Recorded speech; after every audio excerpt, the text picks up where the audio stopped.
पाहताय प्रहार टीव्ही, सत्यमेव व्रतम।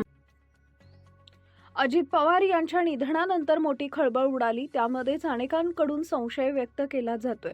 त्यामध्ये दोन्ही राष्ट्रवादीच्या विलिनीकरणाबाबत दावा केला जातोय। नुकताच देवगिरी बंगल्यावर महत्त्वाची बैठक झाली। या बैठकीत नक्की काय घडलं याबाबत माहिती पुढे आली आहे। मुंबईहून बारामतीकडे निघाले असता अजित पवार यांच्या विमानाचा भीषण अपघात बारामती विमानतळाच्या अगदी शेजारी झाला।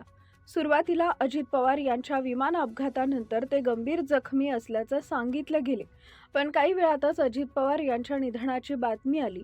अजित पवार यांचं निधन झाल्याचं कळताच मोठी खळबळ उडाली।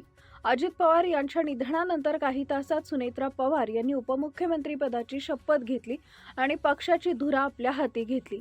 मात्र या दरम्यान पवार कुटुंबियातील वाद आता पुढे आलाय। दोन्ही राष्ट्रवादीच्या विलिनीकरणासाठी अनेक दावे करण्यात आले। विलिनीकरण होणार होते असे स्वतः शरद पवार यांनी म्हटलंय, पण अजित पवार यांच्या निधनानंतर चर्चा थांबल्याचं त्यांनी म्हटलं।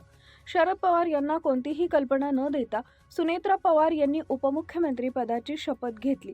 सुनील तटकरे आणि छगन भुजबळ यांच्यासारख्या ज्येष्ठ नेत्यांसोबत त्यांनी अगोदर चर्चा केली। अजित पवार गटातील अनेक आमदारांनी दोन्ही राष्ट्रवादींचं विलिनीकरण व्हावं हे थेटपणे बोलूनही दाखवले। इगतपुरीचे आमदार हिरामन खोसकर यांनी दोन्ही राष्ट्रवादीच्या विलिनीकरणासाठी आग्रही भूमिका घेतली। आता नुकत्याच झालेल्या राष्ट्रवादीच्या देवगिरीवरील बैठकीमध्ये नक्की काय घडले हे सांगताना हिरामन खोसकर आता हे दिसत आहेत। विलिनीकरणाबाबत काही चर्चा झाली का यावरही त्यांनी उत्तर दिले। हिरामन खोसकर यांनी म्हटलंय, बैठका आणि वाहतूक कोंडीमुळे मला बैठकीला जाण्यास उशीर झाला। मी उपमुख्यमंत्री सुनेत्रा पवार, सुनील तटकरे आणि प्रफुल्ल पटेल यांना भेटलो।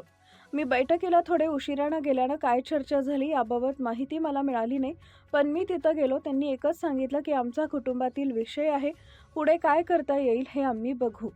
त्यावर त्यांनी आम्हाला काही मार्गदर्शन केलं नाही, पण लेट गेल्यानं त्यांची भाषणं वगैरे सर्व अगोदरच होऊन गेलं होतं। मी एकटाच लेट गेल्यानं मी तटकरे, प्रफुल्ल पटेल आणि वहिनी आणि पार्थ पवार यांना भेटलो।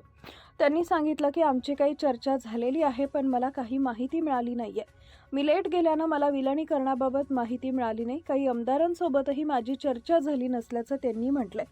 तो कुटुंबाचा विषय आहे आणि आपण कुणी बोलणं योग्य नाही असंही हिरामन खोसकर यांनी म्हटलंय।